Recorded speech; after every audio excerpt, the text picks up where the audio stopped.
30. No me gusta, dijo Solón. Regnus de Guire daba la cara a los vientos que hacían volar su melena plateada hacia atrás.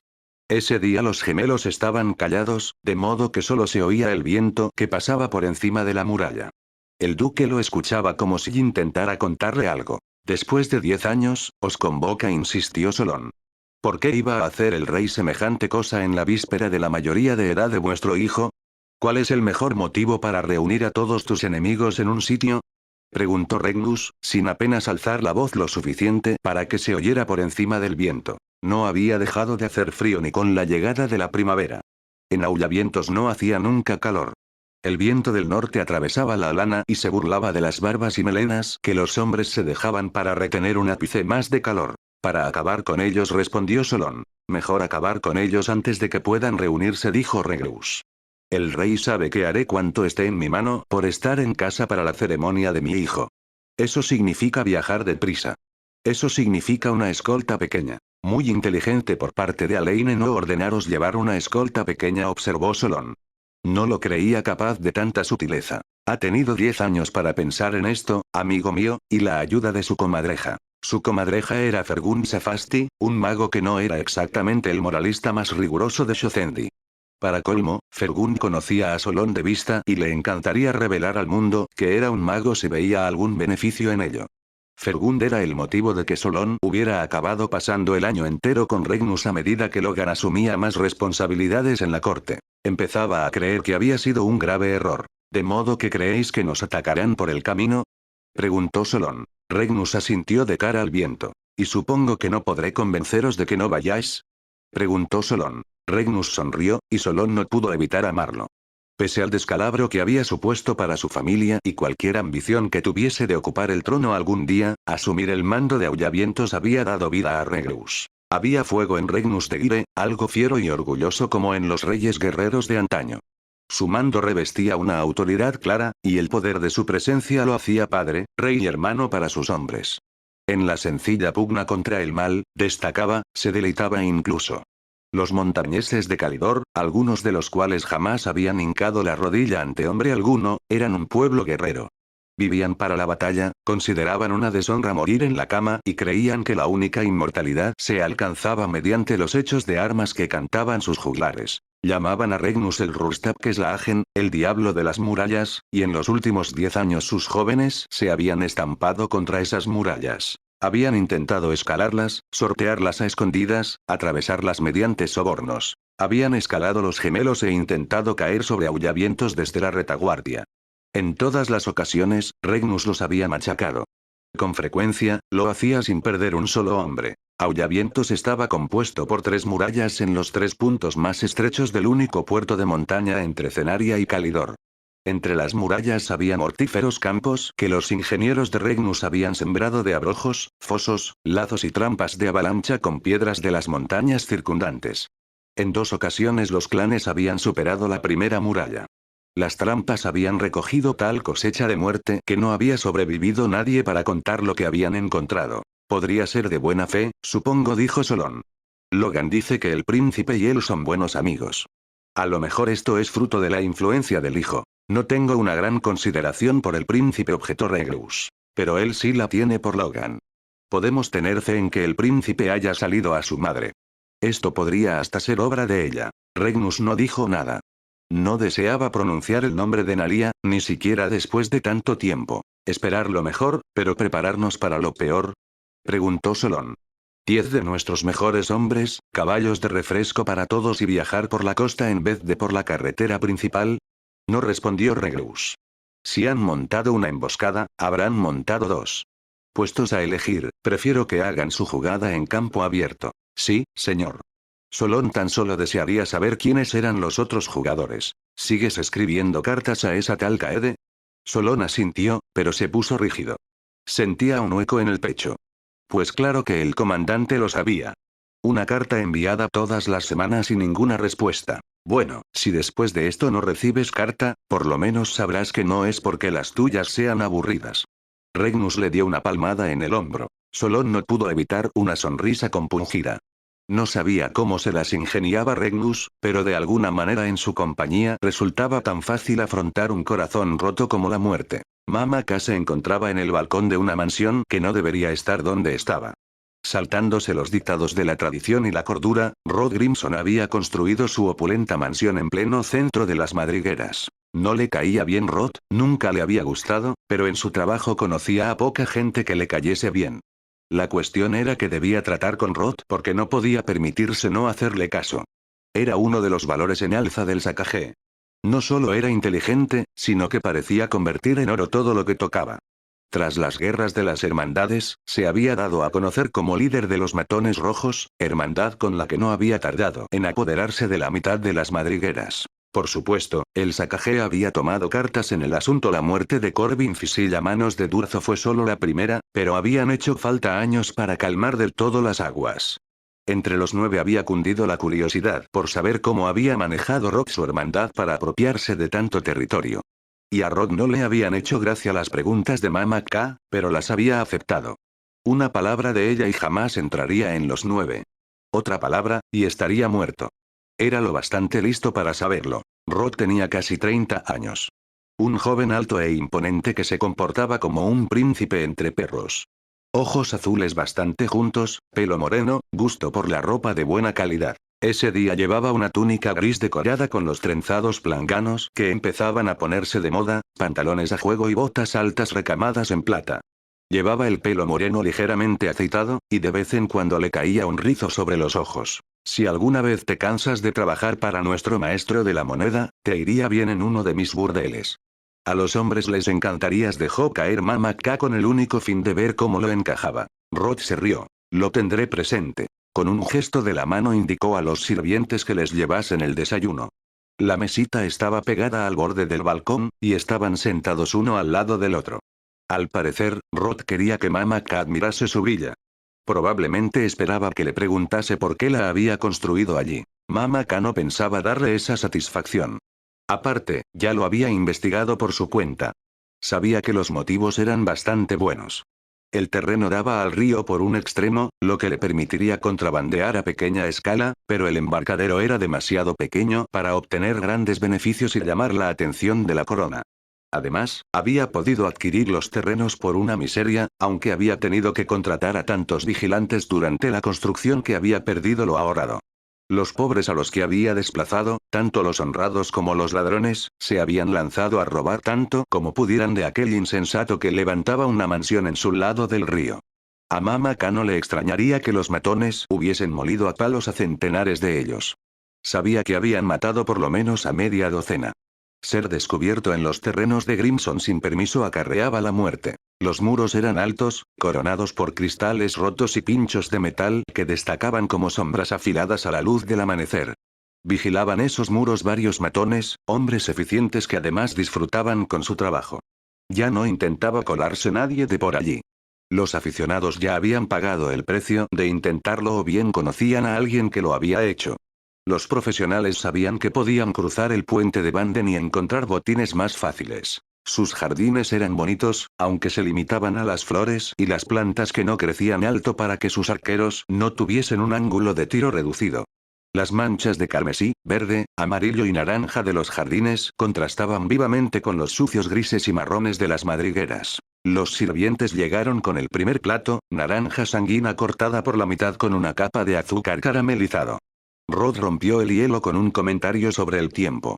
No era una elección muy inspirada, pero Mama K tampoco esperaba más. El anfitrión pasó a hablar de sus jardines mientras los criados les servían bollos calientes. Tenía la irritante costumbre de los nuevos ricos de revelar cuánto habían costado las cosas. Debería haber sabido que ella podía imaginarse con exactitud cuánto se gastaba en aquella mansión a partir de la calidad del servicio y la comida. ¿Cuándo iría al grano? Con que va a haber una vacante en los 9, dijo Rod. Muy brusco. Debería haber explicado alguna anécdota divertida de su trabajo para luego aprovecharla y sacar el tema. Mama K empezaba a albergar dudas. Sí, dijo. Lo dejó así. No pensaba ponérselo fácil. El sol empezaba apenas a asomar por el horizonte y el cielo estaba adquiriendo un precioso tono anaranjado. Iba a hacer un día tórrido. Pese a ser tan temprano apenas necesitaba el chal que llevaba a los hombros. Llevo 6 años trabajando con Phineas Eratsin. Conozco el puesto mejor que nadie. Has trabajado para el Trematir, no con él. Hubo un destello en los ojos de Rod, pero no dijo nada. Un mal genio peligroso, pues. A Maese Grimson no le gustaba que le corrigiesen. Creo que tus espías no deben de ser tan avispados si no han visto la cantidad de trabajo que hago yo en comparación con el viejo. Mama K alzó una ceja. ¿Espías? Todo el mundo sabe que tienes espías en todas partes. Bueno. Todo el mundo lo sabe. Debe de ser verdad, entonces. Ah, ya veo, dijo Rod. Es una de esas cosas que todos saben, pero no debo mencionar porque es de mala educación. Hay gente dentro de esta organización con la que es peligroso ser maleducado, muchacho. Si estás pidiendo mi voto, te convendría que fuéramos amigos. Rod hizo una seña a sus sirvientes, que se llevaron los platos y los sustituyeron por una fuente de carne muy especiada y huevos al plato con queso. No lo estoy pidiendo, replicó con calma. Mama K se terminó los huevos y empezó con la carne. Delicioso. El tipo debía de haberse traído un chef de Gandú. Comió y contempló el cielo que clareaba, el sol que se elevaba poco a poco sobre la gran reja de hierro de la villa de Grimson. Si retiraba su último comentario, le dejaría vivir. No sé cómo tienes tanta influencia en los 9, pero sé que necesito tu voto, y lo tendré, explicó Rod. Será tu voto o tu sobrina. La carne que a Mama K se le había antojado tan bien condimentada, que se deshacía en su boca, de repente supo como un bocado de arena. Una niña preciosa, ¿verdad? Unas trencitas adorables. Es una pena que su madre muriese, pero qué maravilla tener una tía rica que le haya encontrado un lugar donde vivir, y nada menos que en el castillo. Aún así, una ex puta rica no tendría que haberse conformado con que una sirvienta criase a su sobrina. Se quedó helada. ¿Cómo lo ha descubierto? Los libros de cuentas. Todos los libros de cuentas estaban codificados, pero Phineas Serachin era el maestro de la moneda del sacajé. Tenía acceso a más registros financieros que las siguientes 5 personas del reino juntas. Rod debía de haber seguido los registros hasta encontrar unos pagos efectuados a una criada del castillo. La sirvienta era una mujer asustadiza.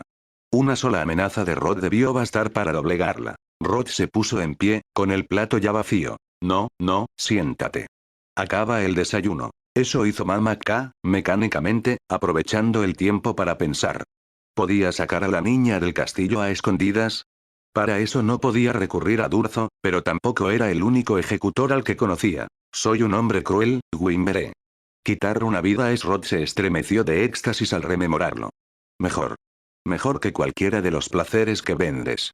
Pero yo controlo mis apetitos. Y eso es lo que nos hace humanos en vez de esclavos, ¿o no? Se estaba poniendo un grueso guante de cuero. El rastrillo de la entrada principal iba subiendo mientras hablaba. Mama K vio que fuera se habían congregado docenas de andrajosos campesinos. Se trataba a todas luces de un ritual diario. Abajo, 4 sirvientes sacaron al jardín una mesa cargada de comida. La colocaron y volvieron adentro. Estos desgraciados son esclavos de sus apetitos. Esclavos, no hombres. Los famélicos campesinos de detrás empujaron y los que ocupaban las primeras filas entraron forzados por la presión. Contemplaron el rastrillo con pinchos que tenían encima y luego a Rod y Mama K, pero más que nada observaban la comida. Parecían animales, asalvajados por el hambre. Una joven arrancó la primera. Salió corriendo hacia adelante. Cuando hubo dado unos pasos, otros la siguieron. Había viejos y jóvenes, mujeres y niños. Lo único que parecían tener en común era la desesperación. Sin embargo, Mama K no veía el motivo de su frenesí. Llegaron a la comida y se abalanzaron sobre ella, se llenaron los bolsillos de salchichas y atiborraron sus bocas de exquisiteces tan sabrosas que probablemente les sentarían mal. Un criado entregó una arbalesta a Rod. Ya estaba tensada y cargada. ¿Qué estás haciendo? Preguntó Mama K. Los campesinos lo vieron y se dispersaron. Mato siguiendo un patrón muy sencillo, dijo Rod, mientras alzaba el arma. Pulsó el disparador y un joven cayó con un virote clavado en la columna vertebral. Rod bajó la punta de la arbalesta, pero en vez de girar la manivela para tensar la cuerda, la agarró con el guante y tiró de ella con su propia fuerza. Por un momento fugaz, unas marcas negras parecidas a tatuajes afloraron como si estuvieran bajo la superficie de su piel y se retorcieron llenas de poder. Era imposible. Volvió a disparar y la joven que había corrido en primer lugar cayó como un fardo. Doy de comer a mi pequeño rebaño todos los días. La primera semana del mes, mató el primer día. La segunda semana, el segundo día. Hizo una pausa mientras alzaba de nuevo la arbalesta cargada. Disparó y otra mujer cayó cuando un virote le atravesó la cabeza. Etcétera. Pero nunca mató a más de 4. La mayoría de los campesinos había desaparecido ya, salvo por un anciano que retrocedía muy despacio hacia la puerta, que tenía todavía a 30 pasos. El disparo le alcanzó en la rodilla. Cayó con un grito y empezó a arrastrarse. Los esclavos nunca lo adivinan. Se rigen por sus estómagos, no por sus cerebros. Roth esperó a que el anciano llegase a la puerta, erró un tiro, volvió a intentarlo y lo mató. ¿Ves a ese? Mama vio entrar a un campesino por debajo del rastrillo. Todos los demás habían huido. Ese es mi favorito, siguió diciendo Roth. Ha descubierto el patrón. El hombre entró confiado, saludó a Roth con la cabeza y después se acercó a la mesa y empezó a comer sin prisas. Por supuesto, podría contárselo a los demás y salvar un puñado de vidas. Pero entonces yo podría cambiar el patrón, y perdería su ventaja. Es un superviviente, Wimberé. Los supervivientes están dispuestos a hacer sacrificios. Roth pasó la arbalesta y el guante a un criado y observó a Mama así pues, la pregunta es, ¿eres tú una superviviente? He sobrevivido a más de lo que nunca sabrás. Tienes tu voto. Lo mataría más adelante. No debía mostrar debilidad en ese momento. Daba igual cómo se sintiera. Él era un animal, y notaría su miedo. Bueno, quiero algo más que un voto. Quiero a Durzoblint. Quiero el Kakari de plata. Quiero mucho más. Y lo conseguiré, con tu ayuda. Sonrió. ¿Te ha gustado el estofado a la campesina? Mamaka sacudió la cabeza, distraída, mientras miraba sin verlo su plato vacío. Entonces se quedó paralizada. En el jardín, los criados estaban recogiendo los cuerpos y llevándolos adentro. No lo dirás en serio, dijo. Roth se limitó a sonreír. 31. Bueno, si pareces el lado sur de un caballo rumbo al norte, dijo Logan mientras interceptaba a Kilar en el centro del patio de los Drake. Muchas gracias, dijo Kilar. Siguió andando, pero su amigo no se movió. ¿Qué quieres, Logan? ¿Cómo? Preguntó Logan. Era la viva imagen de la inocencia, por lo menos si una imagen de la inocencia pudiera ser tan alta. Tampoco le acababa de salir bien el papel de grandullón sin muchas luces. Para empezar, Logan era demasiado inteligente para que nadie se tomase en serio sus alardes de simpleza. Además, era demasiado guapo, el condenado. Si había un modelo de masculinidad perfecta en el reino, ese era Logan. Parecía la estatua de un héroe hecha carne. Los 6 meses al año que pasaba con su padre habían cubierto de músculo su gran armazón y le habían conferido un matiz de dureza que traía loca a más de una jovencita cenariana. Completaban el retrato unos dientes perfectos, un pelo perfecto y, por supuesto, las cantidades astronómicas de dinero que serían suyas al cumplir los 21 años, 3 días más adelante. Atraía casi tanta atención como su amigo el príncipe Alaine, e incluso más de las chicas que no estaban interesadas en acostarse una noche y ser abandonadas a la siguiente. A Logan solamente lo redimía su absoluta ignorancia de lo atractivo que era o de la admiración y envidia que despertaba. Por eso Kilar lo había apodado Ogro. Logan, a menos que estuvieras aquí plantado en el patio, has salido cuando me has visto pasar por la puerta, lo que significa que estabas esperándome. Ahora estás aquí parado en vez de caminando conmigo, lo que significa que no quieres que nadie oiga lo que me vas a decir. Será no está en su lugar de costumbre a 2 pasos de ti, lo que significa que está con tu madre comprando vestidos o algo por el estilo. Bordados, reconoció Logan. ¿Qué pasa, entonces? Preguntó Kilar. Logan desplazó el peso de un pie a otro. Odio que hagas eso. Podrías haberme dejado sacar el tema a mi manera. Tenía la intención. Oye, ¿a dónde te crees que vas? Kilar siguió caminando. Te estás yendo por las ramas. Vale. Para allá. Solo pensaba que en algún momento tendríamos que retomar nuestro antiguo pugilato, dijo Logan. Pugilato. Y la gente se esperaba que alguien tan grande fuera tonto. ¿Me dejarías para el arrastre?, mintió Kilar, con una sonrisa. Si luchaban, Logan haría preguntas. Sentiría curiosidad. Era improbable, pero hasta podría adivinar que en realidad no hacía 9 años desde su última pelea. ¿No crees que ganaría yo, verdad? Preguntó Logan. Desde que lo humillaran en el combate del estadio, Logan se había tomado muy en serio su entrenamiento. Echaba horas al día con los mejores maestros de la ciudad que no pertenecían al Sacagé. Siempre que hemos peleado me has dado un repaso. Estoy. ¿Siempre? Una vez. Y fue hace 10 años. 9. Da lo mismo, dijo Logan. Si me pillaras con uno de esos yunques que tienes por puños, ya no me levantaría nunca, protestó Kilar. Al menos eso era cierto. Iría con cuidado. No soy rival para un ogro. Algo iba mal. Logan le pedía que peleasen más o menos una vez al año, pero nunca con tanta insistencia. El honor de Logan no le permitiría presionar a un amigo que había dejado clara su decisión, aunque no entendiese los motivos. ¿De qué va esto, Logan? ¿Por qué quieres pelear? El señor de Guire bajó la vista y se rascó la cabeza. Será me ha preguntado por qué no practicamos juntos. Cree que sería un buen emparejamiento. No es que quiera ver que nos hacemos daño, pero Logan, incómodo, dejó la frase en el aire. Pero no puedes evitar las ganas de lucirte un poco, pensó Kilar, aunque dijo. Hablando de emparejamientos, ¿cuándo vas a desfilar hacia el cadalso y casarte con ella de una vez? Ogro exhaló un gran suspiro. Todos sus suspiros eran grandes, pero ese lo fue a conciencia. Llevó un tiempo. Agarró el taburete de un mozo de establos y se sentó en él, sin prestar atención a que arrastraba su hermosa capa por el suelo de tierra. A decir verdad, hablé de eso con el conde Drake hace un par de días. ¿De verdad? Preguntó Kilar. ¿Y? Lo aprueba. ¡Felicidades! ¿Cuándo será, pedazo de cabrón soltero por poco tiempo? Ogro se quedó con la mirada perdida. Pero está preocupado. ¿Estás de broma? Logan negó con la cabeza. Si te conoce desde que naciste. Vuestras familias son amigas de toda la vida. Será se casa por encima de sus expectativas en cuanto a títulos. Muy por encima. Tienes un futuro muy prometedor y lleváis años prácticamente comprometidos. ¿Qué puede preocuparle? Logan clavó la mirada en Kilar. Me dijo que tú lo sabrías. ¿Está enamorada de ti? Uf. No respondió Kilar después de una pausa demasiado larga, que no pasó por alto a Logan. ¿Lo está? Kilar vaciló. Creo que no sabe ni ella misma a quién quiere. Era una mentira por omisión. Logan iba desencaminado. Serano amaba a Kilar, y a él ni siquiera le gustaba ella. La he querido toda la vida, Kilar. Kilar no tenía nada que decir. ¿Kilar? Ogro lo miró fijamente. ¿Sí? ¿Tú la amas? No. Se sentía asqueado y furioso, pero su rostro no revelaba nada. Le había dicho a Serap que debía confesar ante Logan, se lo había exigido. Ella había prometido que lo haría. Logan lo miró, pero su cara no se despejó como Kilar se había esperado. Señor, dijo una voz a la espalda de Kilar. Ni siquiera había oído acercarse al portero. ¿Sí? Preguntó al anciano. Acaba de llegar un mensajero que os traía esto. Kilar abrió el mensaje sin lacrar para no tener que mirar a Logan. Decía. Tienes que venir a verme. Esta noche a la 10ª hora.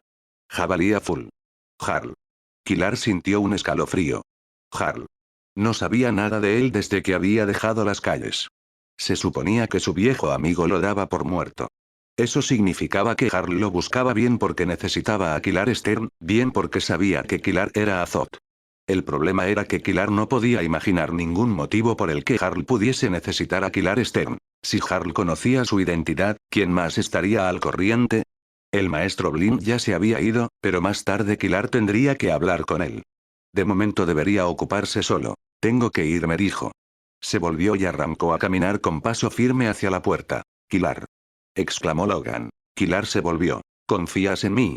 Preguntó. Logan alzó las manos en señal de impotencia. Sí. Entonces, confía en mí. El Jabalí Azul era uno de los mejores burdeles de Mamaka. Estaba en una travesía del paseo de Sidlin en el lado este, no muy lejos del puente de Tomoy. Tenía fama de servir algunos de los mejores vinos de la ciudad, dato que mencionaban no pocos mercaderes cuando sus mujeres les hacían preguntas incómodas. Una amiga me ha dicho que hoy te ha visto entrar en el Jabalí Azul. Sí, claro, cariño. Una reunión de negocios. La carta de vinos es excepcional. Era la primera visita de Kilar. El burdel tenía 2 pisos. La planta baja, donde se servía la comida y el vino, parecía una acogedora posada. Un cartel calificaba el primer piso de salón y el segundo como habitaciones de huéspedes. Saludos, mi señor, dijo una voz sensual junto a Kilar, que se había quedado quieto e incómodo junto a la entrada. Se volvió y sintió que se ruborizaba. La mujer estaba muy cerca de él, lo bastante para que lo asaltara el aroma especiado de su perfume. Además había adoptado una voz ronca e incitante, como si compartiesen secretos o pudieran compartirlos pronto. Sin embargo, eso no era nada comparado con lo que llevaba puesto. Kilar no sabía si debía llamarlo vestido, pues, aunque la cubría del cuello a los tobillos, estaba confeccionado de encaje blanco, era bastante suelto y dejaba ver que no llevaba nada debajo. Disculpad, dijo, devolviendo la mirada a sus ojos y poniéndose más colorado todavía. ¿Puedo ayudaros de alguna manera? ¿Os gustaría que os trajera una copa de tinto setil y os explicase nuestra gama de servicios? parecían divertirle los apuros de Kilar. No, gracias, mi señora dijo. Quizá preferiríais venir al salón y hablar conmigo más en privado, dijo ella, pasándole un dedo por la mandíbula. En realidad, preferiría, esto, que no. Gracias de todas formas. Ella alzó una ceja como si Kilar hubiese sugerido algo diabólico. Normalmente me gusta que un hombre me prepare un poco, pero si queréis que pasemos directamente a mi habitación, no habría. ¡No! La atajó Kilar, y se dio cuenta de que había alzado la voz y la gente lo estaba mirando. Quiero decir que no, gracias. He venido a ver a Harl. Ah, sois uno de esos, dijo ella, la voz súbitamente normal. El cambio fue absoluto, desconcertante. Kilar reparó por primera vez en que era incluso más joven que él. No podía pasar de los 17. Sin querer, pensó en Max. Harl está en el despacho. Por ahí indicó. Ahora que había renunciado a seducirlo, Kilar la vio con otros ojos. Parecía dura, crispada. Mientras se alejaba, le oyó decir. Parece que los guapos siempre se pasan a la otra acera. No sabía a qué se refería, pero siguió andando, preocupado de que se estuviese riendo de él. A medio camino del despacho, se volvió entre las mesas para mirarla. La chica ofrecía sus servicios a un mercader más mayor, a cuyo oído susurraba. El hombre estaba radiante. Kilar llamó a la puerta del despacho, que se abrió. Adelante, rápido, dijo Harl. Kilar pasó adentro, con la cabeza hecha un lío. Harl, pues se trataba sin duda de su viejo amigo, se había convertido en un hombre apuesto. Iba vestido de forma impecable a la última moda, con una túnica de seda añil y unas ceñidas calzas beige adornadas con un cinturón de plata labrada. Llevaba el pelo oscuro recogido en una infinidad de trencillas largas, cada una de ellas aceitada y estirada hacia atrás. Parecía evaluarlo con la mirada. Kilar oyó un leve roce de tela sobre tela procedente de la esquina. Alguien se le acercaba desde detrás de su campo visual. Lanzó una patada instintivamente. Alcanzó al guardaespaldas en el pecho. Aunque era un hombre corpulento, notó que le rompía las costillas. El tipo salió disparado contra la pared, se deslizó por ella y cayó al suelo, donde quedó inmóvil. Kilar repasó la habitación en un instante y no detectó ninguna amenaza más. Harl tenía las manos extendidas para demostrar que no llevaba armas. Ese hombre no iba a atacarte. Solo quería cerciorarse de que no ibas armado. Lo juro. Harl miró al hombre del suelo. Por los huevos del gran rey, lo has matado. Kilar frunció el entrecejo y observó al guardaespaldas, que seguía inconsciente en la esquina. Se arrodilló a su lado y le puso los dedos en el cuello. Nada. Luego bajó la mano por el pecho para ver si alguna costilla rota podía habérsele clavado en el corazón. Entonces le pegó un puñetazo fuerte en el pecho. Y otro. ¿Qué demonios estás? Harl se calló cuando de repente se alzó el pecho de su guardaespaldas. El hombre tosió y gimió. Kilar sabía que cada respiración sería un tormento para él, pero viviría. Que alguien se ocupe de él, dijo. Tiene las costillas rotas. Con los ojos muy abiertos, Harl salió al comedor y volvió al cabo de un momento con dos guardaespaldas más. Eran grandes y musculosos como el primero, y a primera vista parecían capaces de manejar las espadas cortas que llevaban al cinto. Con un mero vistazo furioso a Kilar, recogieron al caído entre los dos. Se lo llevaron y Harl cerró la puerta. Has aprendido una cosa o dos, ¿verdad? Dijo. No estaba poniéndote a prueba. Ha insistido él en quedarse. No pensaba, da igual. Tras contemplar a su amigo durante un rato, Kilar dijo. Tienes buen aspecto. No querrás decir. Por los 9 infiernos, ¿cómo me has encontrado, Harl? Preguntó su amigo con una carcajada. Por los 9 infiernos, ¿cómo me has encontrado, Harl? Harl sonrió. Nunca te perdí. Nunca creí que estuvieras muerto. ¿No?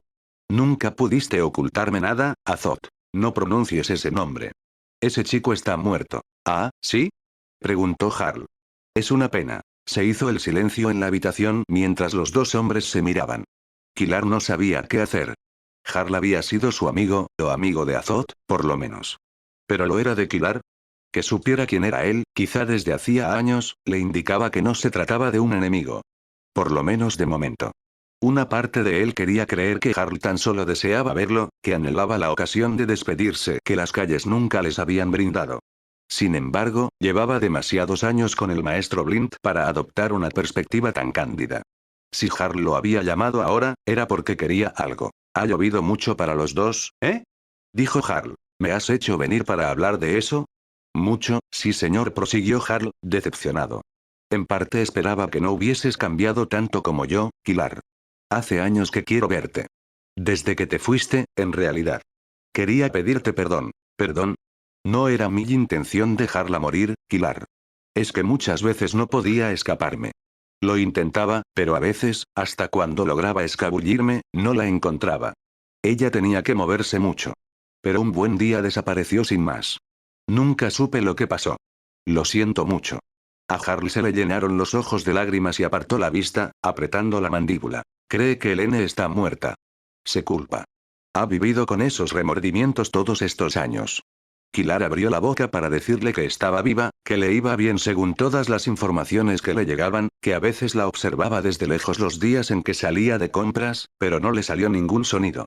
Dos pueden guardar un secreto, decía Blint, pero solo si uno de ellos está muerto. Y Kilar no conocía a ese Harl. Estaba administrando uno de los burdeles de Mama K, de modo que sin duda respondía ante ella, pero a lo mejor respondía ante más gente. Era demasiado peligroso. No podía contárselo.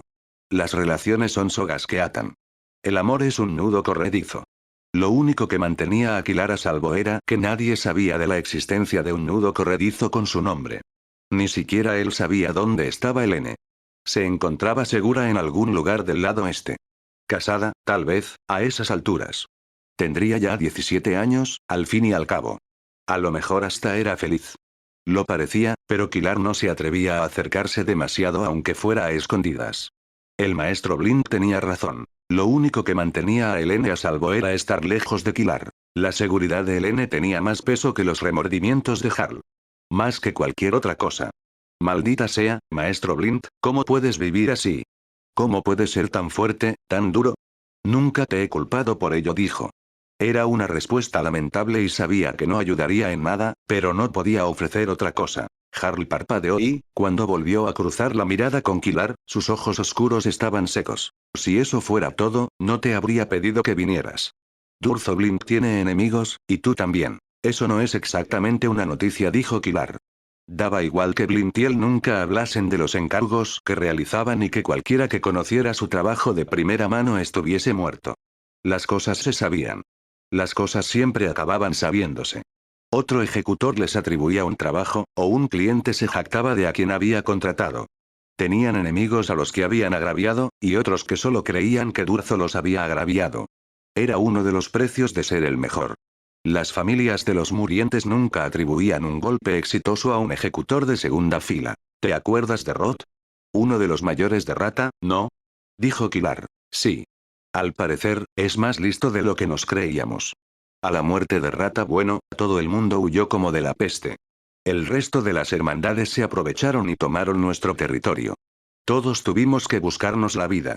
Rod no había hecho demasiados amigos cuando era la mano derecha de Rata, y estuvieron a punto de matarlo media docena de veces.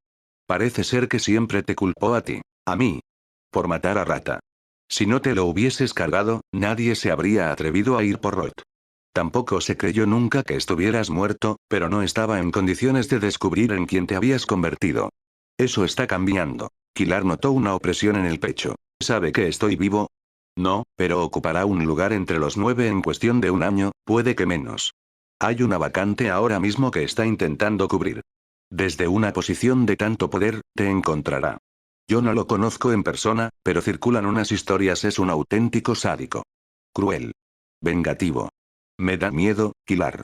Me da miedo como no me lo había dado nadie desde ya sabes quién. ¿Y por eso me has invitado aquí? ¿Para avisarme de que Rod va a por mí? Preguntó Kilar. Sí, pero eso no es todo, advirtió Harl. Va a haber una guerra. ¿Una guerra? Espera. ¿Qué papel tienes tú en esta historia, Harl? ¿Cómo sabes todo esto? Hubo una pausa. Tú te has pasado los últimos 10 años bajo la tutela del maestro Blint. Yo me los he pasado bajo la de Mama K, y tal como tú has aprendido algo más que a pelear, yo he aprendido algo más que a fornicar. Los secretos de esta ciudad fluyen por sus alcobas. Eso último eran palabras de Mama K, sin duda. ¿Pero por qué me estás ayudando? Mucho ha cambiado desde que éramos ratas de hermandad y robábamos pan juntos. Harl se encogió de hombros y volvió a apartar la mirada. Eres mi único amigo. Claro, cuando éramos pequeños. No eras. Eres. Eres el único amigo que he tenido nunca, Kilar. ¿Cuánto hacía que él no pensaba en Harl? Tratando de contener su repentino sentimiento de culpa, Kilar dijo. ¿Qué pasa con toda la gente de aquí? La gente con la que trabajas. Colegas, empleados y clientes. Hasta tengo una especie de amante. Pero amigos, no. Tienes una amante y no es tu amiga. Se llama Stepan y es un tratante de telas con 53 años, mujer y 8 hijos. Me da protección y ropa bonita y yo le doy sexo. Oh. De pronto cobraron sentido los murmullos de la ramera sobre la otra acera. ¿Eres feliz aquí, Harlow? ¿Feliz? ¿Qué clase de pregunta es esa? La felicidad no pinta nada en todo esto. Lo siento. Harl soltó una carcajada amarga. ¿Cuándo has recuperado la inocencia, Kilar? Has dicho que Azot estaba muerto. ¿De qué estás hablando? ¿Vas a irte ahora que sabes que soy un marica? No respondió Kilar. Eres mi amigo. Y tú el mío. Pero si no hubieses estado a punto de matar a Ger delante de mis narices, dudaría que de verdad fueses un ejecutor. ¿Cómo matas gente y mantienes tu alma intacta, Kilar? Pronunció el nombre con algo de retintín. ¿Cómo la mantienes tú intacta haciendo de puto? No la mantengo. Yo tampoco, dijo Kilar. Harl se quedó callado y observó a Kilar detenidamente. ¿Qué pasó aquel día? Kilar sabía lo que le estaba preguntando. Lo recorrió un temblor. Durzo me dijo que, si quería ser su aprendiz, debía matar a Rata. Después de lo que le hizo a Muñeca lo maté. ¿Así de fácil, eh? Kilar se planteó mentir, pero si alguien se merecía la verdad, ese era Harl. Había sufrido más que ningún otro a manos de Rata. Después de callarse lo de Muñeca, no podía ocultarle aquello. Le contó toda la historia, como no se la había contado a nadie desde el maestro Blind. La descripción de la sangre y la impotencia de Rata no conmovió a Harl, que mantuvo una expresión pasiva. Se lo merecía. Se merecía eso y más, dijo. Solo desearía haber tenido yo el valor para hacerlo. Ojalá lo hubiese visto. Le restó importancia con un gesto afeminado de la mano. Espero a un cliente, de modo que escucha. Calidor piensa invadirnos. Hay varias secciones del Sacagé movilizadas, pero son sobre todo cortinas de humo. Es probable que solo los 9 sepan lo que está pasando de verdad, quizá únicamente el Shinga. Ni siquiera sé decirte de qué bando nos pondremos. La cuestión es que no podemos permitirnos que Cenaria pierda esta guerra. No sé si los 9 son conscientes de eso.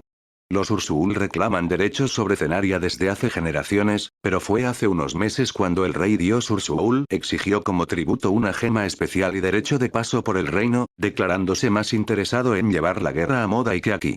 El rey Gunder le dijo a dónde podía irse y no precisamente usando las carreteras reales. Una fuente me contó que el rey dios había jurado hacer un escarmiento con nosotros. Tiene más de 50 brujos, puede que muchos más. No creo que el rey Gunder pueda oponerles ni 10 magos. Pero el Sacagé sobrevivirá, dijo Kilar. Tampoco era que le importase un pimiento. Pensaba en los Drake y en Logan.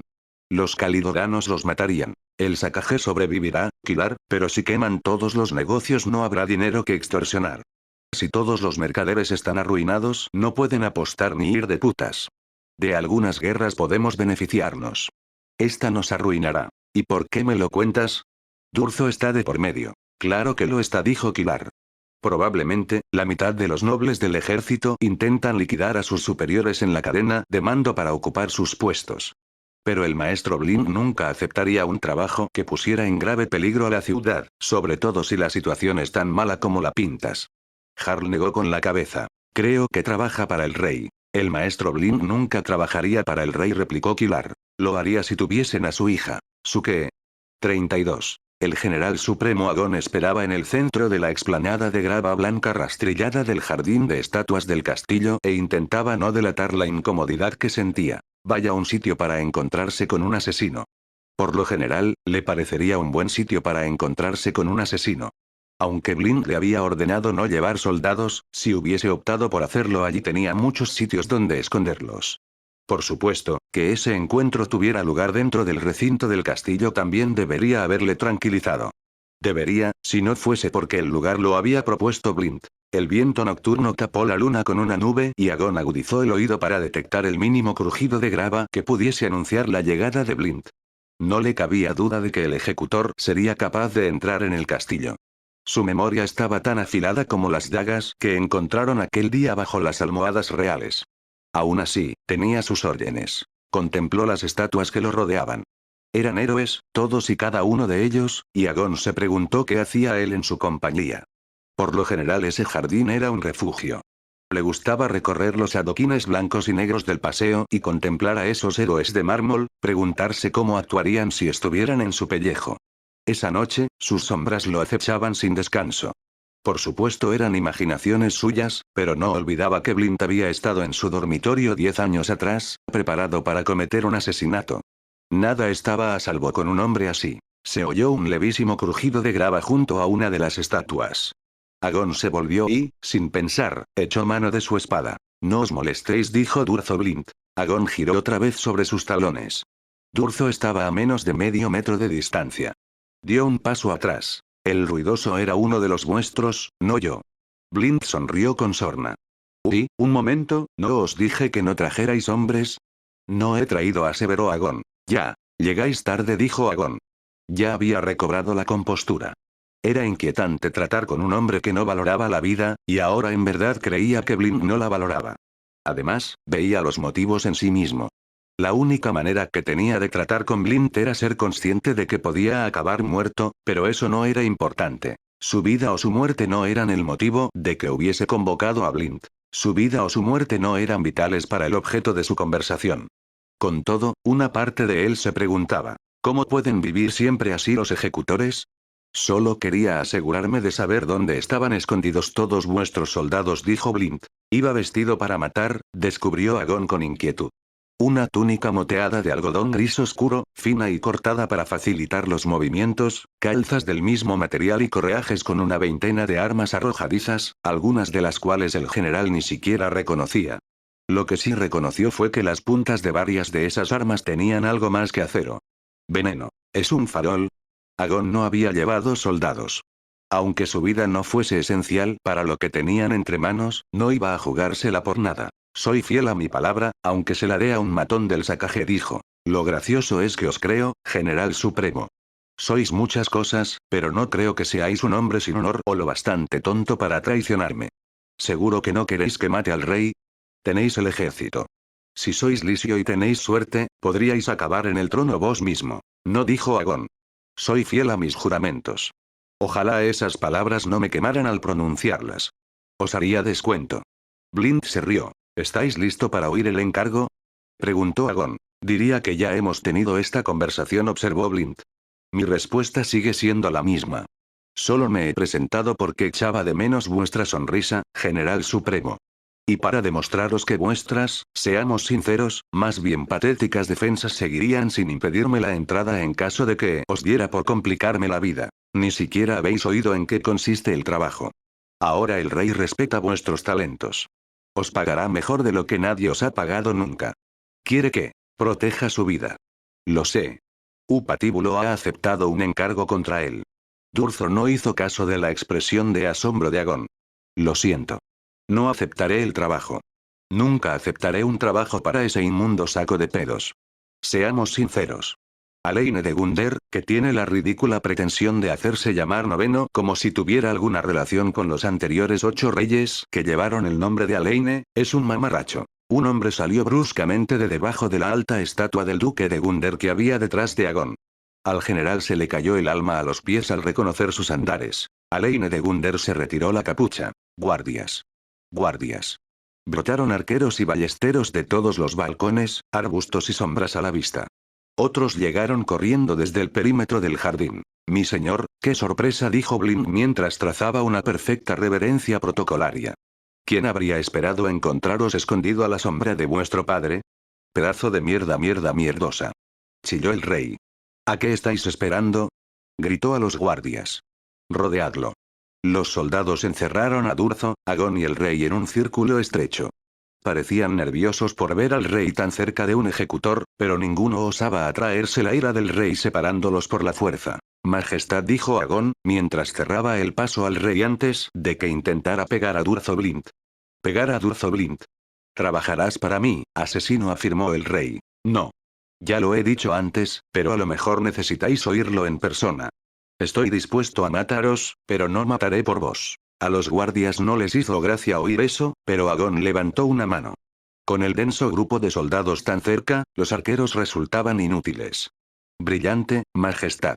Si llegaba la sangre al río, tanto él como el rey eran hombres muertos, e incluso apostaría a que Blint no. Pues muy bien, dijo el rey. Pues muy bien. Blind sonrió sin alegría. El rey correspondió a la sonrisa. Mataremos a tu hija. ¿Mi qué? La sonrisa del rey se ensanchó. Infórmate. Soltó una carcajada. Transcurrió un peligroso segundo y Agón se preguntó si estaba a punto de sostener a un rey muerto en sus brazos. Después estalló un remolino de movimiento. Aunque lo estaba mirando directamente, Durzo Blind se movió más deprisa de lo que su ojo podía seguir. Saltó por encima del corro de soldados, se apoyó en una estatua y cambió de trayectoria. Al cabo de un momento se oyó en la parte superior de la muralla un sonido parecido al que haría un gato con las uñas al trepar a un árbol. Uno de los soldados se sobresaltó y disparó su ballesta. Por suerte, estaba apuntada al aire. Agón lo fulminó con la mirada. El hombre tragó saliva. Lo siento, señor. Alaine de Gunder entró al castillo y pasaron todavía 2 minutos antes de que Agón cayera en la cuenta de cuánto lo había acercado Durzo a cometer traición delante del rey.